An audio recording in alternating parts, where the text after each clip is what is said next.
టైంకి తినకపోవడం, టైం లేకపోవడంతో బయట దొరికే ఆయిల్ ఫుడ్ తినడం, ఎక్కువగా సిగరెట్ తాగడం, మద్యం సేవించడం, స్ట్రెస్ ఫీల్ అవడం వల్ల ఈ గ్యాస్ట్రిక్ సమస్య మొదలవుతుంది. దీనివల్ల కడుపులో పుళ్ళు, అజీర్ణం, గుండెల్లో మంట దీని లక్షణాలు. దాంతో వాచిన రక్తనాళాలు, మానసిక ఒత్తిడి, స్థూలకాయం వస్తాయి. అలసట, అశాంతి. నిర్లక్ష్యం చేస్తే కడుపులో పుళ్ళు, లివర్ ఇబ్బందులతో పాటు గుండెపోటుకి కూడా దారితీసే అవకాశం ఉండొచ్చు. దీంతో మీ కుటుంబంలో తీరని వ్యధ. మరి దీనికి మందు లేదా?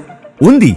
భారతదేశం ఆయుర్వేదానికి పుట్టినిల్లు. ఎన్నో వనమూలికల నిలయం. ఋషులు వేల ఏళ్లుగా అందించిన అద్భుతం. ప్రాచీన ఆయుర్వేద గ్రంథాలని పరిశోధించి శ్రమతో, శ్రద్ధతో తయారు చేసిన ఔషధం సంపూర్ణ ఆరోగ్య. ఇది గ్యాస్ట్రిక్ సమస్యని నివారించటంతో పాటు ఎన్నో అనారోగ్యాలకు కారణమైన స్థూలకాయ సమస్యను కూడా తగ్గించడానికి దోహదపడుతుంది. సంపూర్ణ ఆరోగ్య మీ తోడుంటే ఆరోగ్య చింతన ఉండదు. మరెందుకు ఆలస్యం? వెంటనే మీ ఫోన్ తీసి ఈ క్రింది నెంబర్లకు కాల్ చేసి సంపూర్ణ ఆరోగ్యాన్ని ఆర్డర్ చేయండి.